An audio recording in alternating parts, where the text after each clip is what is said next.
پڑھا رہے ہیں.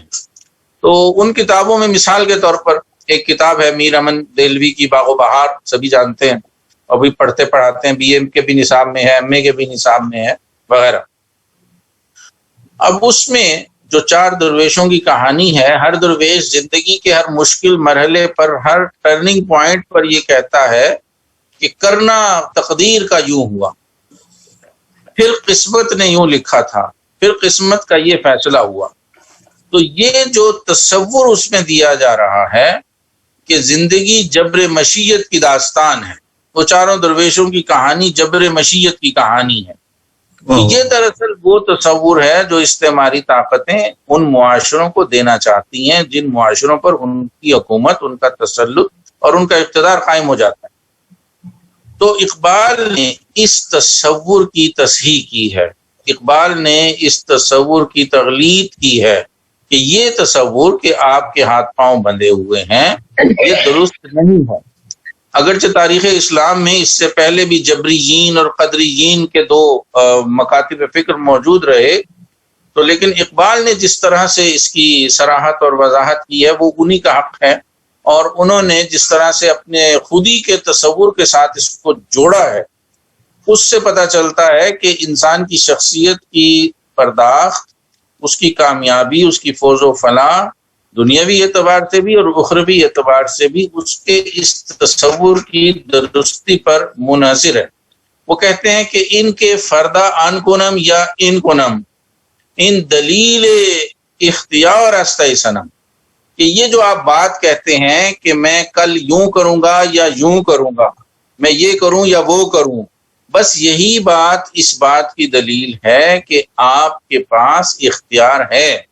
جب آپ کل کا پروگرام بناتے ہیں، جب آپ کل کے لیے عزم و ارادہ کرتے ہیں، تو آپ اپنے اختیار کا اظہار کرتے ہیں. تو ہم ان تعویل قد جف القلم بحر تحری سست برشو اہم کجروی جف القلم کج آیدت راستی آری سعادت زایدت. کہ جف القلم کا مطلب کیا ہے؟ جف القلم کا مطلب یعنی قلم سوکھ گیا کا مطلب یہ ہے کہ اگر آپ کجروی اختیار کریں گے تو اس کا نتیجہ خرابی کی صورت میں نکلے گا. یہ بات لکھ دی گئی ہے، یہ بات طے ہے. راستی آری سعادت زایدت، اگر آپ راست روی اختیار کریں گے تو اس کا نتیجہ کامیابی کی صورت میں، اس کا نتیجہ سعادت مندی کی شکل میں، اس کا نتیجہ آپ کے فوز و فلاح کی شکل میں نکلے گا. یہ ہے مطلب اس جف القلم کا یا تقدیر کا، جو ہم غلطی سے یہ سمجھ بیٹھتے ہیں کہ ہمارے تمام اعمال اور افعال جو ہیں وہ بندھے ہوئے ہیں اور ہم صرف انہیں پرفارم کرنے کے لیے یہاں پر آئے ہیں. تو اقبال اس کی تصحیح کر رہے ہیں. بار بار انہوں نے کہا کہ تقدیر کے پابند نباتات و جمادات، مومن فقط احکام الہی کا ہے پابند. یا جیسے انہوں نے فارسی میں کہا کہ گمان مبر کہ بے پایان رسید کار مغان ہزار باد یہ ناخوردے در رگے تاک کا ساتھ. یہ مت سمجھیں کہ وہ بچوں کا کام ختم ہو گیا، ابھی تو انگور کی بیل میں ہزاروں شرابیں پوشیدہ ہیں. یہ کائنات بھی ناتمام ہے شاید بہت کیا رہی ہے دمادم صدائے کن فیت. یہ زندگی کا کارخانہ جو ہے یہ چل رہا ہے. یہ زندگی ہمیں کسی لگے بندھے ایک سانچے کے طور پر نہیں دی گئی. یہ زندگی ہمیں ایک کھینچے ہوئے خط کے طور پر نہیں دی گئی کہ یہ ایک لائن ڈرا کر دی گئی ہے، آپ اس لائن کے اندر رہنے پہ مجبور ہیں. نہیں، اقبال کہتے ہیں کہ یہ ایک کھینچتا ہوا خط ہے، یہ خط ابھی کھینچا جا رہا ہے، یہ زندگی کا عمل ابھی جاری ہے. وہ جب آئنسٹائن کا گروئنگ یونیورس کا تصور آیا تھا تو نذیر نیازی صاحب نے لکھا ہے کہ مجھ سے اقبال کہنے لگے ذرا قرآن شریف اٹھاؤ. تو قرآن پاک اٹھایا تو انہوں نے رینڈملی اسے کھولا تو سامنے آیت تھی یزید فی الخلق ما یشاء، کہ وہ جیسے چاہتا ہے اپنی تخلیق میں اضافہ کرتا رہتا. سبحان اللہ، سبحان اللہ. تو یہ اضافہ ہی اس بات کی دلیل ہے کہ ابھی کار بغان ختم نہیں ہوا، ابھی زندگی کا سلسلہ جاری ہے اور یہ لکیر ابھی کھینچ رہی ہے، اور اس کھینچتی ہوئی لکیر کی تصویر جو ہے وہ آپ کے پاس ہے.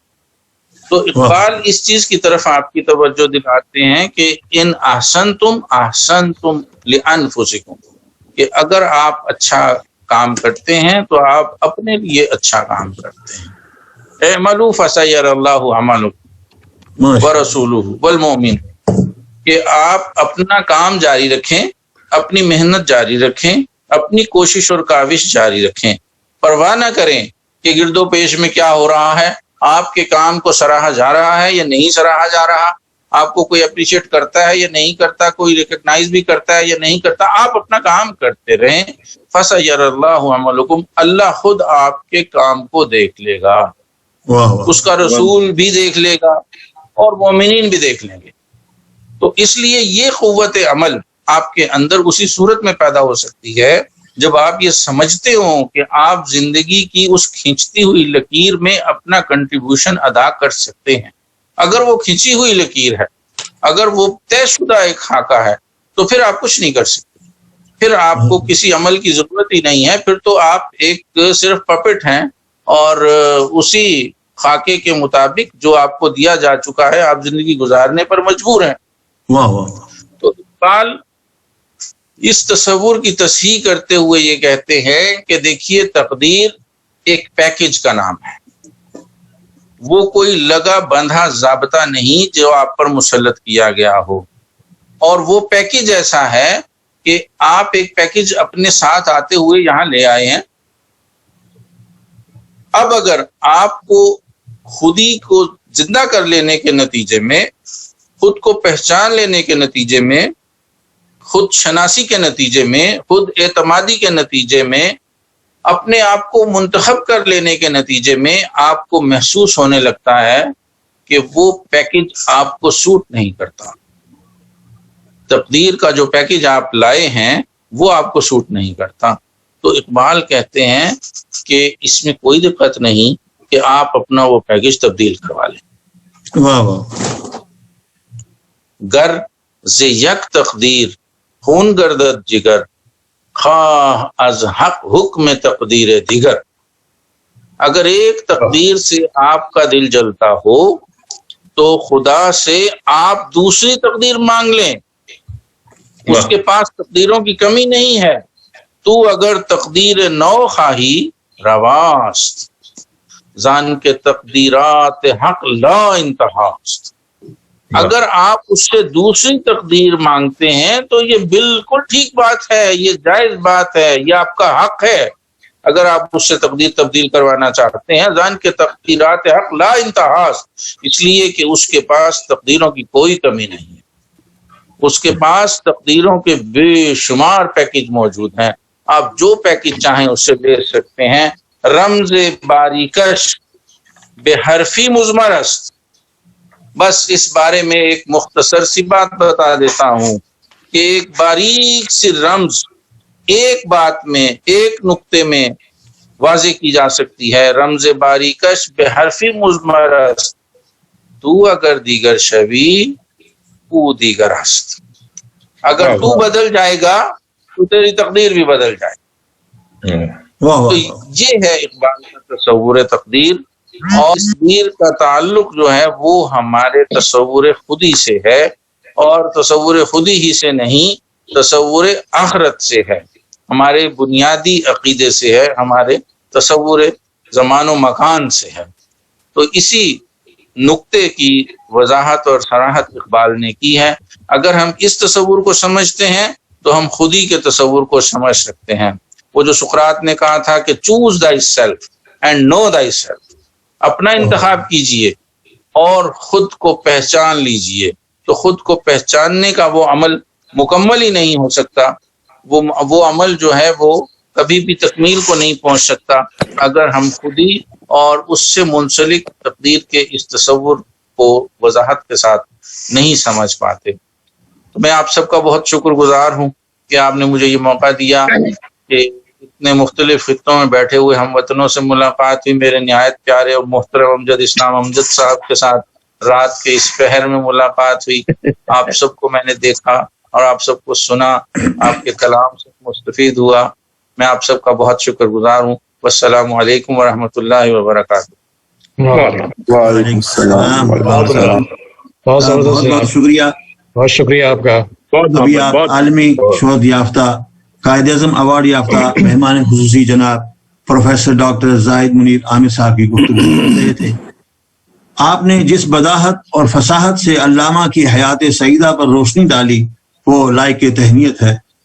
آپ نے اس موضوع سخن پر شرح و بسط سے روشنی ڈالی اور آپ کے مقالے میں خلوص اور حب الوطنی کا جذبہ متموج اور مترشح تھا۔ اور اب میں